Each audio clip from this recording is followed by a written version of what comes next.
Welcome to the Craft Beer Podcast. I'm Steven Shomler, your host.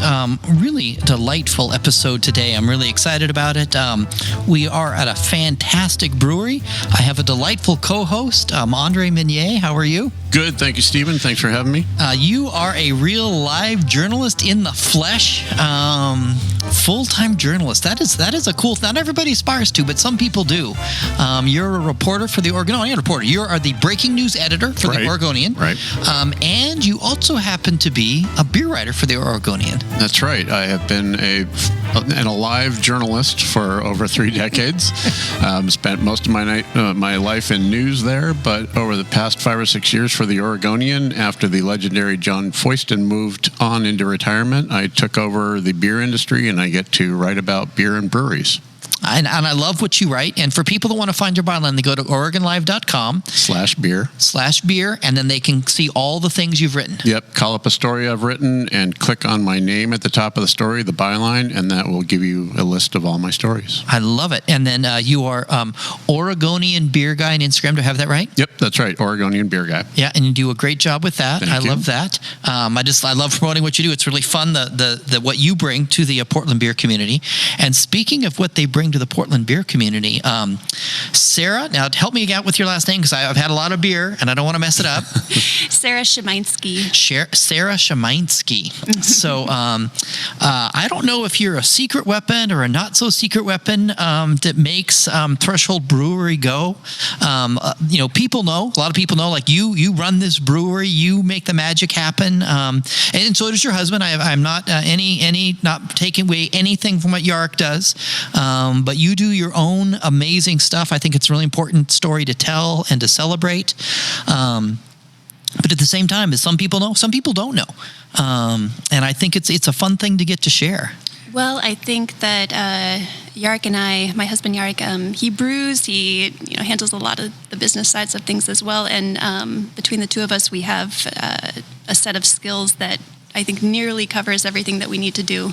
So he brews. Mm-hmm. He helps run the business. You help run the business. You kind of guys split up the business, the actual boring business details that people overlook together. There's a couple of business things that I think you are amazing at. We'll get to toward the end of the podcast. And then you also do near and dear to my heart. I would call it the branding, the marketing, the social media, the storytelling, which is absolutely phenomenal. And I'm biased. I think storytelling is really important. I think Yark can brew an amazing beer, but if no one's telling about it, the business may or may not survive. I'm with you. Yeah. and not that he doesn't brew amazing beer. So where were you born? I was born here in Portland. Portland, Oregon. And I grew up in a suburb just a few miles west of Portland in Hillsborough. And where'd you go to high school? Glencoe High School. Glenn, what's the mascot out there? It's the Crimson Tide. It's the Crimson Tide. Yeah. And where did your beer journey begin? Do you know? I do know. I was absolutely 21. I was a really good girl, and I waited until I was 21. I was doing a semester abroad over in England at Oxford, and I was out at a pub, and I'm pretty sure my first beer was a Hoegaarden. Wow. And it was not a bad beer. Hoegaarden. It was not a bad. That's an uncommon story. Yeah. And it was a Hoegaarden or a Stella. I can't recall, but it was a good place to be introduced to beer. I'll say that. I think having a summer abroad in Oxford and drinking beer there sounds amazing. Yeah. Everybody's got a better first beer story than I do, Steve. What was yours? Mine was a Mickey's Big Mouth at a high school party. That sounds awful. It was awful. The morning after was even more awful. Terrible. And did you like it? It was great. It was citrusy. It was light. I think it's been brewed for a while, so I think they knew what they were doing. I don't know how long Mickey's was in the. I think it was probably in the fermenter about 2 days. Yeah. And then eventually you find your way back to Portland. Mm-hmm. One of the things you loved was craft beer. Did you ever in your wildest dreams think that you'd be running a brewery? No. I mean, Yark and I have always been beer fans, lovers, right? And we met in 2006, and I think that was just kind of on the cusp of everything kind of happening with craft beer. And so I remember, we went to every beer festival. We got all the glassware. We, would wait excitedly for, new brewery openings, which weren't that often back then, right? So there'd be talk for a month or two, or you'd see a building being constructed and built out, and there'd be lines out the door just to check it out. And so that was like the thing we did back then. And I never, and all of these brewers were like celebrities. I remember, like sitting at Belmont Station and seeing, like Alex Ganem or something, like sitting there, and Yark would be like, "That's Alex." And I'm like, "No." And, I'd come up and be like super shy, like fangirl, like, I really like your beers, and I don't want to bother you, but yeah. And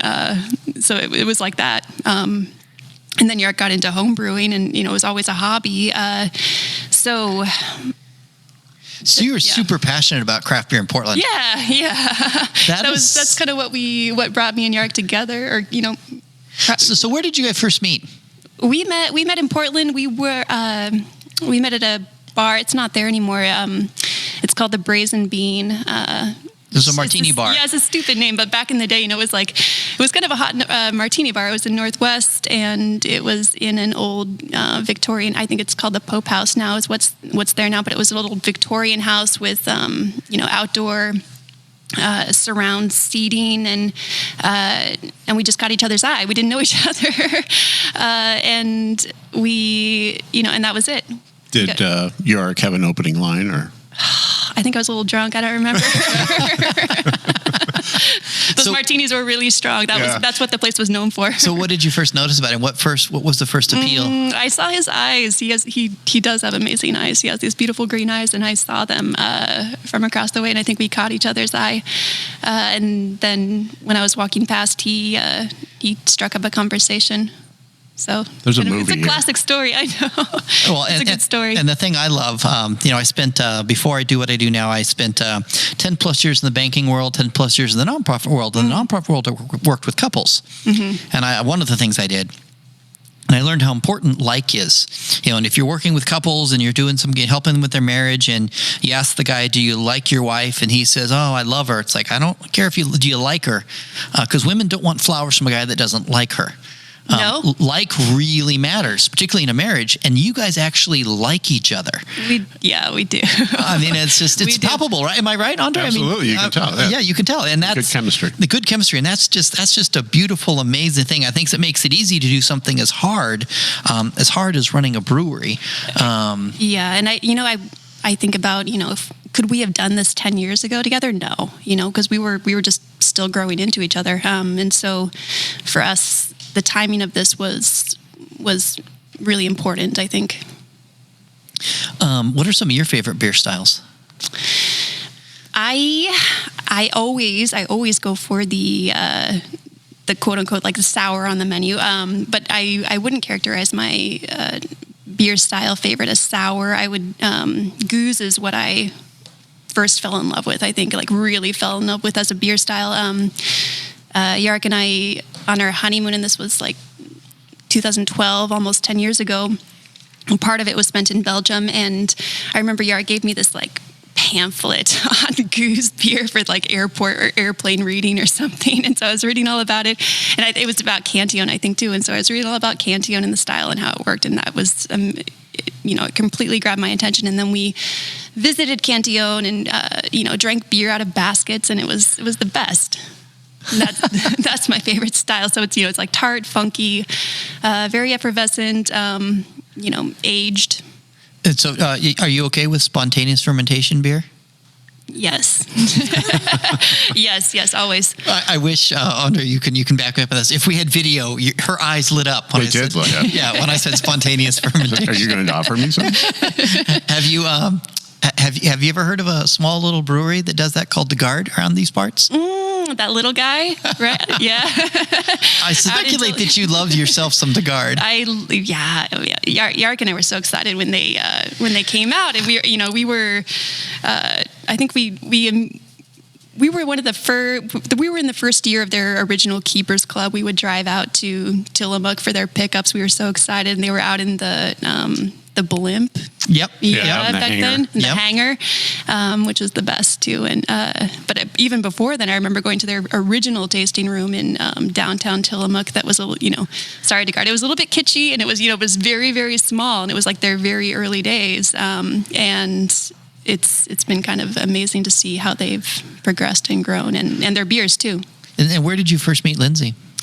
Through DeGard, like through the Keepers Club, yeah. And she and Trevor, they were, when they found out that we were opening a brewery, they were so supportive and kind. And I think just remembering, I think it's, and I feel the same way about new brewery. And, well, we've only been around for 2 years, but I already feel the same way about new breweries coming up. Like I can put myself in their shoes, and it's. Yeah. So when you guys opened your brewery, you had only 3 or 4 of your beers on tap because you had a brand new system. We had 3 beers. 3 beers. One of them was a Grisette, which not everybody's heard of. Yeah. And so you had to have some guest taps. Yeah. And you reach out to DeGard and tell me that story. It's another like a fangirl story. I mean, we liked them so much. We had this, sort of customer connection with them essentially, but they didn't know that we were opening a brewery, and so we reached out to them to see if we could get a special keg of one of their mixed fermentation beers to put on tap for our grand opening, and so they were so gracious and generous, and they said yes. And Lindsay drove a keg over to us for our special day. This was over a year and a half ago now, over 2 years ago. But that meant a lot, and it was, I don't know, to have a beer on tap that we kind of idolized all along. Well, you must have had some confidence in your own beers to be able to put it up next to DeGard. When you put it like that, no, that was stupid. Well, what I love, it almost brings tears to my eyes, but that she was willing to drive it out. Yeah. To support you guys. Yeah. I mean, that's a servant's heart, and I'm moved by that. I am too. Well, for the record, it wasn't a stupid move because your guys' beers are on point. So yes, they are. And so at some point, I hope for your sake, I mean, I assume you would like this second location. Would you want a cool ship? Yeah, for sure. I think they're made for Instagram. They're the ultimate marketing tool, and they're so gorgeous, and they are capable of creating beers that you otherwise could never do. So, Andre, I don't mean to put you on the spot, but do you want to take a stab at telling people what a cool ship is? A cool ship is an open fermenting vessel. It looks like what does it look like? It looks like a big kiddie pool, I guess, that's made out of steel sometimes. And they're not too deep sometimes. Not too deep, couple feet deep. They need a lot of surface area. Yep, maybe 10, 12 feet wide would be average, I guess, I would say from memory, although I don't know the specs on them. But you put beer in them after it comes out of... So big open, huge, flat... Open vat. But it's flat, not very deep. Flat, right. And you open a door to whatever the atmosphere is outside of your brewery, whether that be for DeGard, it's the mountains along the coast, or for, say, Freem, it's the mountains of Hood River and Mount Hood, and you let whatever bacteria and pollen and whatever is in the air ferment your beer. Instead of actually putting, a jar of yeast into the fermenter or into the tank as you would normally. So it's an experiment every time, but it creates what's known as a wild ale, and it's always very fascinating and complex. And so the flavors and the science, both of that's what really fascinates you and really intrigues you, isn't it, Sarah? The flavors and the flavors, especially the flavors, but the flavors and the science, and just I think the historical connection too. Just that's how beer used to be fermented before people knew what they were doing, and I think it's really cool to harness that that natural element and control it a little bit, but still have it be, a kind of a surprise every time. So I just have to tangent I hadn't expected to talk about, but I loved, well, right now we don't have it right now, but soon we will, I hope, all of the amazing different kinds of beer festivals we've had in Portland. Mm-hmm. And I speculate you love them like I did. I mean, for me, Baker's Dozen, the Pesh Fest, OBF, Spring Beer, and the OBF, Spring Beer Wine Fest back in the day, but Holiday Ale Fest is what I meant to say, Holiday Ale Fest. Mm-hmm. And I'm sure you've been to the Farmhouse and Wild Ale Festival. Yeah. Yeah, that used to be my favorite. And this was another, when Yorick and I were just beer geeks and loving it, Sara Vesa is the location that used to house the Farmhouse and Wild Ale Fest, and they used to put on kind of the best cult festivals, they weren't the big deals. They weren't in the, in the parks or attracting thousands of people, but they were the festivals that you went to if you really knew beer and you really liked beer. And I remember the Farmhouse and Wild Ale Fest was always held, in the month that we're talking right now, in March. The weather was never good. It was never good. Yorick and I, our tradition was to bike there every year, right? And so I remember one year we were biking there, trying to bike there. It was like a deluge. We kept hiding under awnings every 10 minutes. It took us an hour to get there. But it was that's to me the Wild Ale and Farmhouse Fest from Sara Vesa. But yeah, there were so many good fests, and I hope that there still will be after all of this. Then that we'll get back to those fun beer festivals. And there'll probably be new festivals we don't know exist yet that people are planning that are coming along, and lots and lots of really good craft beer bars here in Portland. Just one I want to mention because I think it's at a special place in your journey. Beer Mongers. Yeah. One, they always have an amazing tap list, and their tap list isn't that extensive compared to other beer bars. It's only, I think, 12 at the most that they've got going on. But it's such a well curated list, and there's always something for everyone. In addition to the bottle shop that they have going, and it's fun for us because. We used to live across the street from Beer Mongers before it was Beer Mongers, and so it's kind of crazy to have all of those memories of living right there. It didn't exist. This was back in 2006 or 7, and and suddenly this new beer bar popping up, and they've been. One, they're great guys. Two, they're open every day of the year, and three, they've been really supportive of us too, and did a tap takeover with us. More than a year ago, just to get some exposure for us and everything. But yeah, Portland wouldn't be Portland without Beer Mongers, which is, that's cool. And I'll mention one more. I have to mention because you mentioned bottle shops in Belmont Station, and they happen to carry. They do. Threshold beer. They do.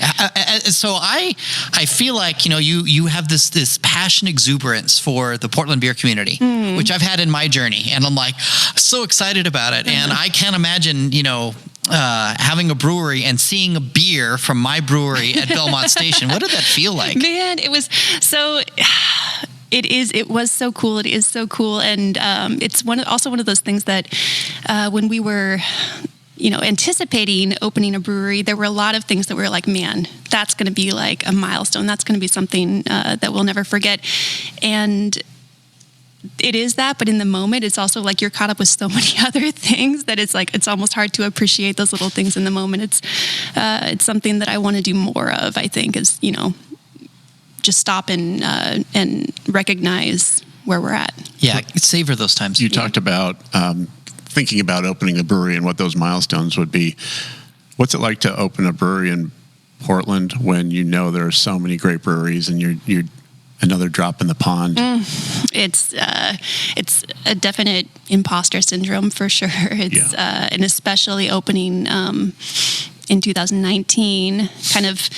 I don't know if the bubble is broken. I don't know if pandemic broke all the bubbles, but it's very competitive, and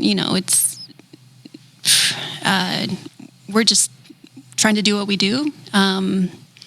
I believe in our product, and I think what we're trying to do every day is just promote it, present it, get it out there in appealing and in attractive ways. So, well, I just I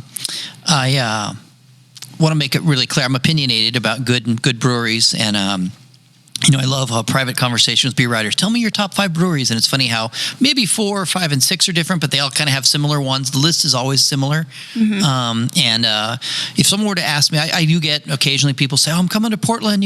What are the breweries I should go to?" And it's But definitely, if you're listening to this podcast and you're coming to Portland, you got to come to Threshold. Thank you. I don't say that lightly. That puts you in rare air in my world with a lot of really amazing breweries. But the beer is good, the experience is good. What you and your husband have put together, it's phenomenal. And so to see someone go from having that exuberance and to cherish the Portland beer scene, the craft beer scene, and then to be part of it, it warms my heart. It's been pretty cool.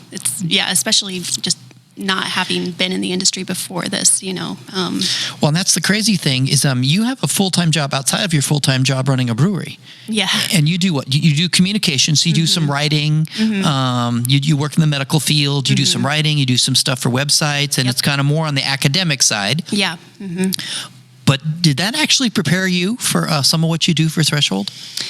It did, and I didn't realize that going along that it was going to support what I do now or contribute to what I do now. But absolutely, I've let's see. I mean, I remember, even a few years ago at my job, putting together a newsletter, putting together layouts or emails or social media or whatever, and this is probably true for everyone, but you look back on the work that you did 5 years ago and you're just like, oh my goodness, like, that was so congested. That was, so not necessary. I should have cut out, 2/3 of that. And so I learned a lot, and I have learned a lot from my day job in terms of just writing style, how to get people's attention, what's eye-catching.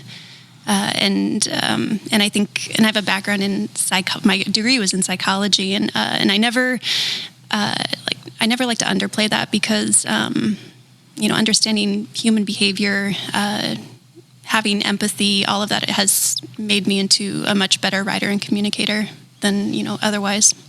And another place that I think you found some support, I'm a huge fan of Terry Ferendorf. She's a chapter of my second book, Pink Boot Society. I assume you're part of Pink Boot Society. Yeah, and I didn't know about Pink Boot Society when we opened our brewery, and it was a friend of mine, April Slider over at Culmination. That I'm a big fan of April. I love April. She's amazing. She's so great, and she was such a friend. She has been all along, but such a friend in the beginning, just reaching out to me and cluing me in on the Pink Boot Society, which has been an amazing network of females in the Portland brewing industry. Terry Ferendorf leads, she's very involved in the group still. She attends all the meetings, and it's just an amazing way to support one another. And the cool thing about it is that there aren't a lot of women in the brewing industry, and so essentially you get like one or two representatives from each brewery in town all coming together in the same place. So it's for me, being new to the industry, it's like suddenly I have access to everyone else instantly. So I don't want to get you in trouble, Andre, and maybe you don't even want to speak to this. But I have worked in the corporate world, particularly in banking, and something I observed, and I'm not saying it's right or wrong, but sometimes women in the corporate world don't actually support each other. And I've seen some tough stuff on the corporate side, not much in the nonprofit world, but on the corporate side in the banking, it was pretty brutal. A little competitive. Yeah, and the whole idea of, one of my core values is cheer others on. I think I even own cheerothersOn.com because I'm a nut. But in some professional backgrounds, in some industries, women don't cheer each other on. But definitely, I think thanks to Terry and Pink Boots, you have found women in the craft beer industry that you can cheer on, that cheer you on. Yeah, that's absolutely true. And I agree with you that it's not always present in every industry. And I would characterize the entire brewing industry that way, to be honest. Not just Pink Boot Society or women in the beer industry, but just the industry as a whole. And like you said, like coming from like me and Yara, coming from corporate backgrounds or bigger companies. There's not a fun vibe in those companies. Everyone's kind of out for themselves. No one really knows what they're doing a job for the paycheck, but it's kind of impersonal. And I think the brewing industry is very personal, and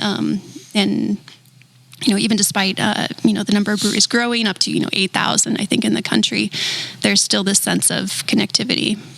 And I've raised daughters, and I would. It's a heartache for me to someone to think that their gender would hinder them from being involved in an industry they love. I really. That just is a heartache, and I'm thrilled that there's a lot of women in the beer industry. And if a woman wants to be in the beer industry, I want her to be able to do it. But there's a lot of women who do a lot of different things in the beer industry. So one of the things you do that there's even not as many women doing is you run a brewery. I was lucky enough to do a podcast with Barbara Groom, who started Lost Coast Brewing. There's not a lot of women running a brewery, but you've got someone right here in Portland, a woman that runs a brewery that's been cheering you on and helpful. Yeah. You're talking about Sonia Marie. Yeah. Sonia Marie from Lycum Brewery. She's also runs a brewery. She brews as well, so she's got that on me.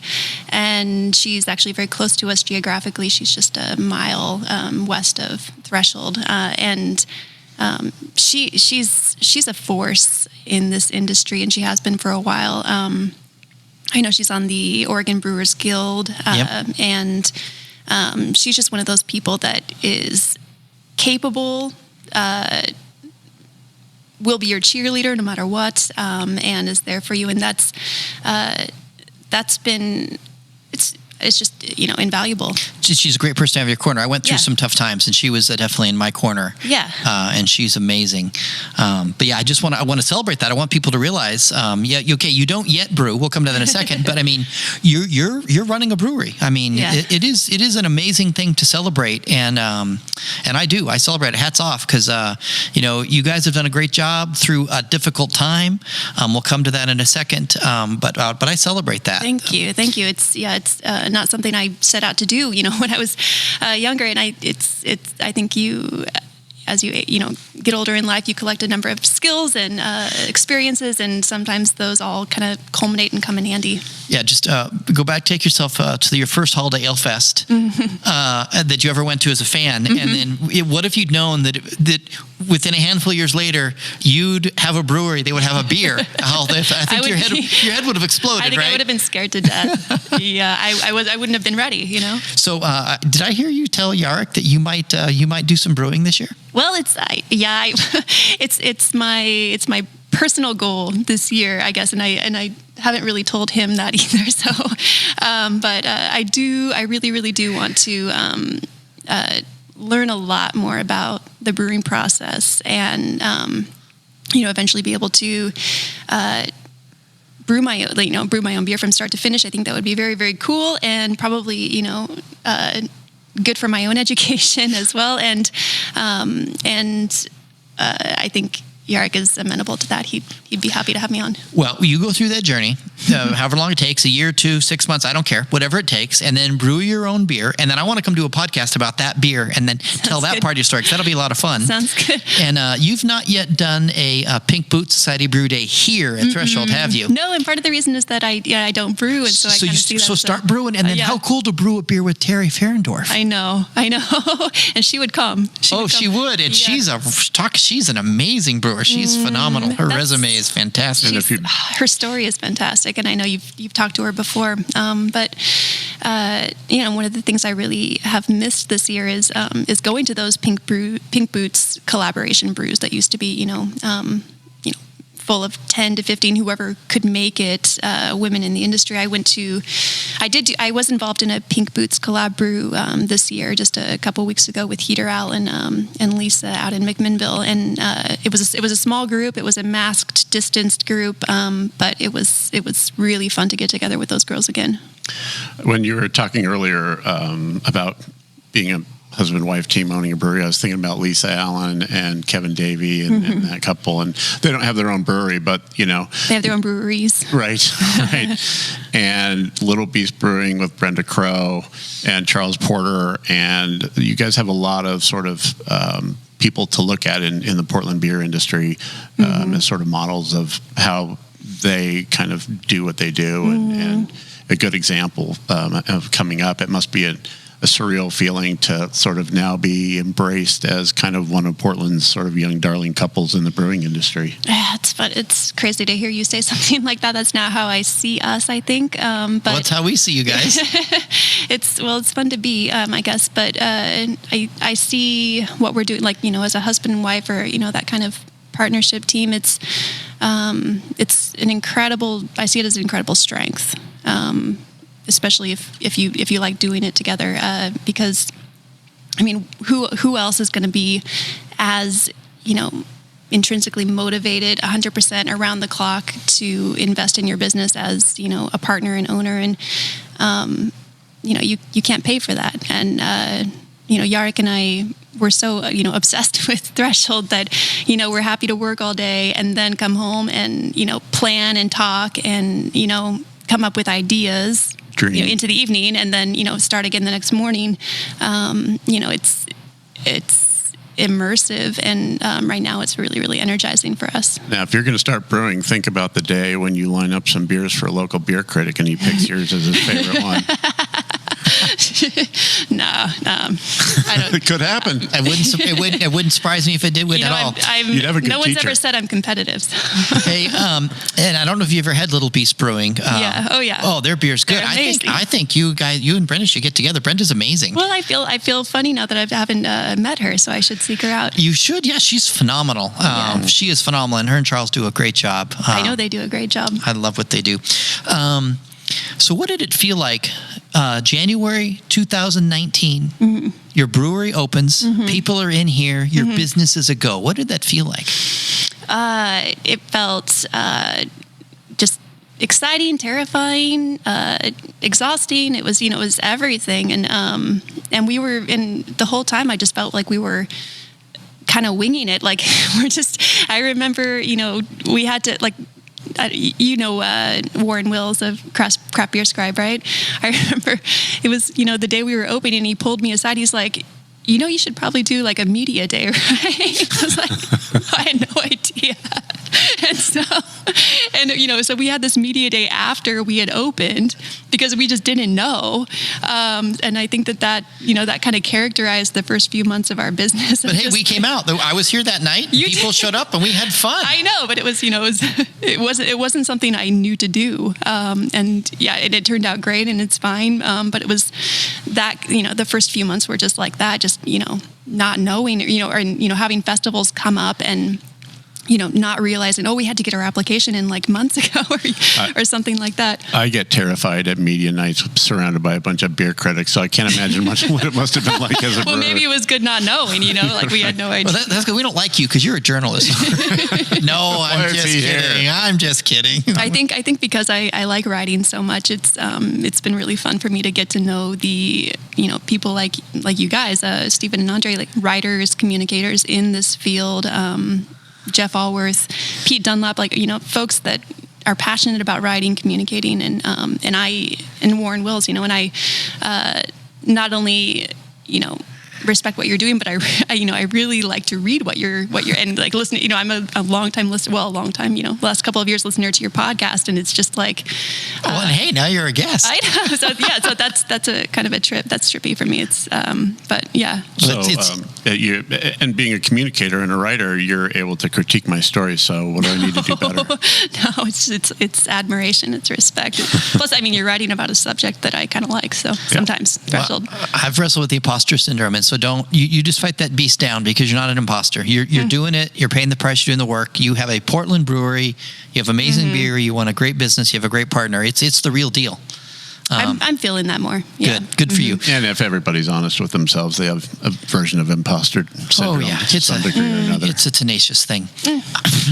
Because everyone starts from not knowing anything, so you're always that's always your origin. Okay, I want to skip. I talked January 2019. Now I want to skip ahead a year and a couple months to March 2020. Mm-hmm. Pandemic hits. Mm-hmm. What did you feel then? It was complete disbelief and just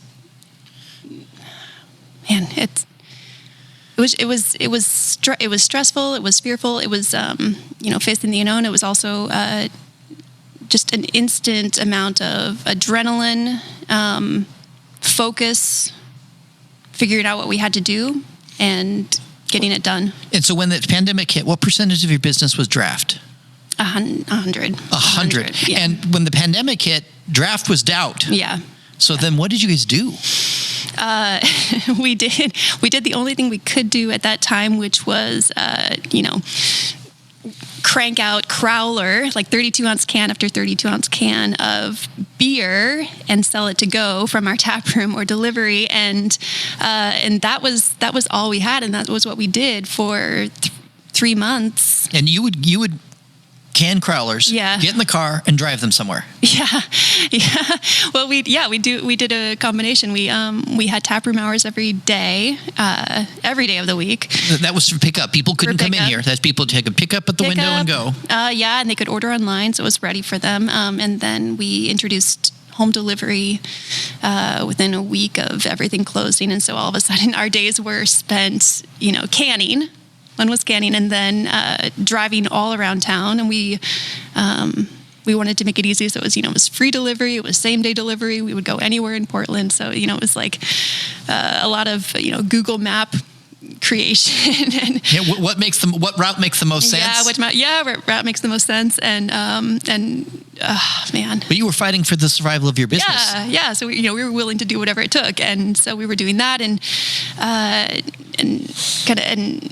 pretty soon, not pretty soon after, but within 3 months, we had invested in a smaller can seamer, a 16-ounce can seamer. So all of a sudden, we could do 4-packs, and it was all the stuff that other breweries have been doing it for a long time. And so it's not really a novel concept, but for us, it was new because we'd only had a year under our belts at that point, and so we were finally doing 4-packs and getting our beer out that way, which was better for a lot of reasons. And then the past few months has really characterized a progression or transition into more distribution in packaged form for us. So, but that doesn't happen overnight. It requires labels, for one, and so that's been a major thing that we've been focusing on the past few months. Is just designing, who's gonna design a label? Like we have to find someone. So it's all of these things that you see other businesses doing and producing, and but someone has to do that. Like we have to do that, and so designing the labels and getting something we were proud of, that we were proud to put our beer in, and also bringing in a mobile canning line, bringing in craft canning to actually can a larger number of cans that would enable us to more easily distribute. So that's what we've been focusing on lately. Good. So back to the early in the pandemic. Tell me about the day you discovered you only had 12 crowler cans left, literally. Oh, that day. It was probably a couple of days after everything shut down. We, like everyone, were kind of blindsided by the shutdown, and it just so happened that we were kind of at the tail end of our previous palette of crowler cans. So we literally had like a few dozen, and and that was the only means for us to get beer out at the time. And so I can still picture in my head this pathetic, bottom of the pallet, few cans like dinking around in there. And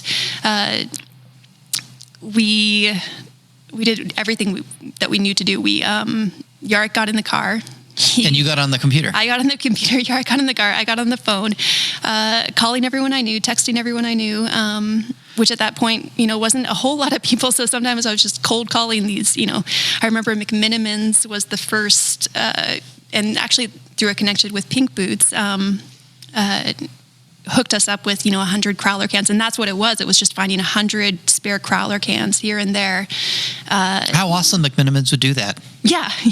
Well, and especially at a time when everybody was looking for everyone cans. was looking for them, and I heard from a person that they had like a few to spare, and they gave us what they could, and that was everyone like giving what they could.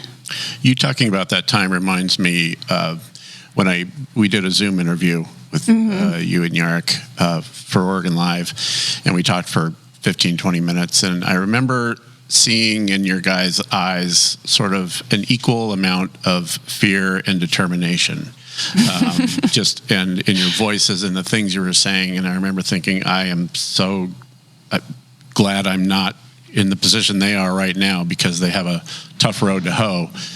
Between that moment, which I think was probably April or May, and now, what's a word that you would use to describe where you sit now from where you were then? it's the first word that comes to mind. It's not accurate, but it's like beast mode. It's just like we're just in it, and we're not going to let anything stop us. We haven't, and that's been our whole mode this whole entire time. And I can't explain, where that energy comes from necessarily, but it's just never been. That's been our whole attitude and outlook from March on, and it was a hard year, but it was also pretty exhilarating to I think. Well, I just you face these incredible odds, right, and then you somehow tackle them, face them head on, surmount them, and I think that's always kind of a winning story. You power through and get 2 or 3 yards at a time, get up and do it again.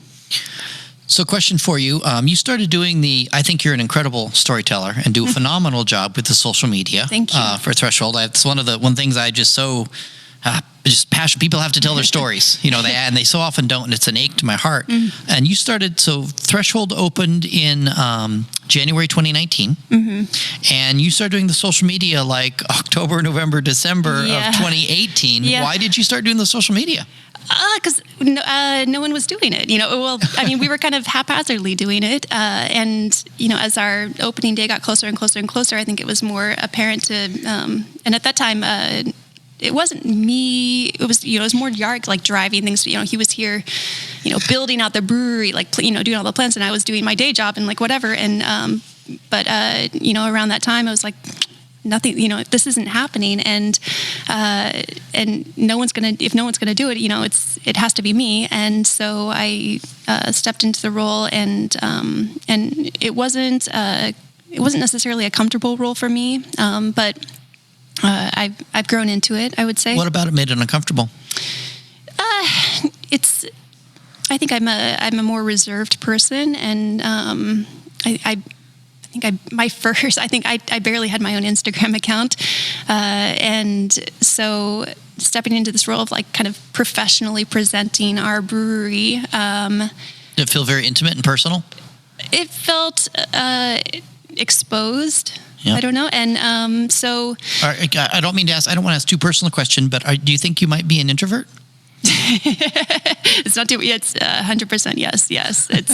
Have you read the book Quiet? I have the book Quiet. I would highly encourage you to read it. It was life-changing for me because I'm very much an introvert. I don't present like one, and I've had professional backgrounds where no one would think I was. But being an introvert, it's different doing social media and things like that. Yeah, it's a little draining. And it's, I'll post something in the morning, and then and I think about it like, oh, now I almost have to like put out so much energy now just interacting with that same post, and so it's and it's also sort of a instant critique, right? Like, and so you feel that you feel this like, oh man, like that didn't really hit very well, or like, oh my god, like that everyone loved this post, I'm amazing. And so it's like a lot of up and down too, but it's also kind of an A/B testing every single day, because you put out a post, and for whatever reason, no one really goes for it, no one's really excited about it, and so you look at that post and analyze it and be like, okay, what was it? Was it the picture? Was it the caption? Was it the timing?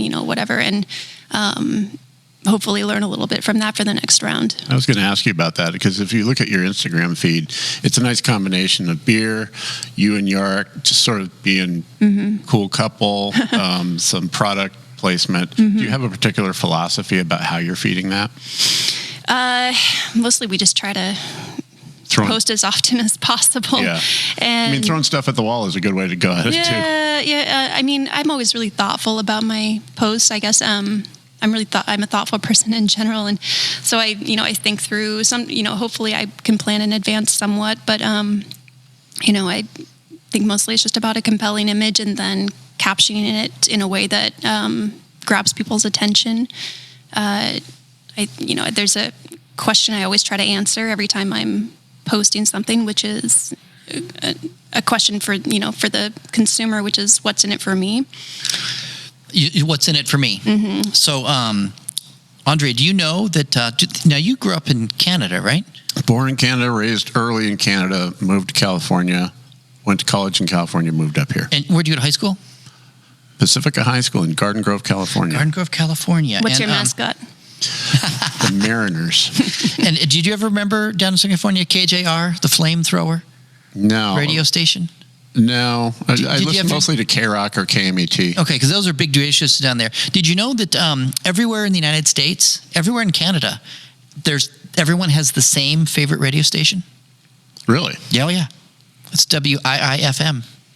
What's in it for me? You're bringing another dad joke, Steven. That's right.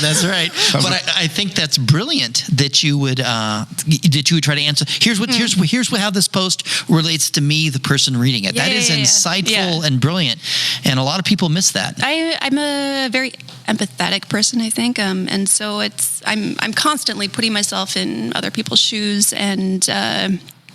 Trying to think about, whatever I say, how are they receiving that? And I think that's communication. It's not what you're saying, it's how it's heard. Yep. So I have a pretty opinionated opinion about what I'm about to ask you, but I'm curious from your opinion, from where you sit, how important do you think social media has been in you guys surviving and growing and making it as a brewery? I think it's been essential, especially as a new brewery with no history and no reputation or clout or anything like that. And so, literally all people know about us is what they see online. Until they actually come here or try our product or hear something.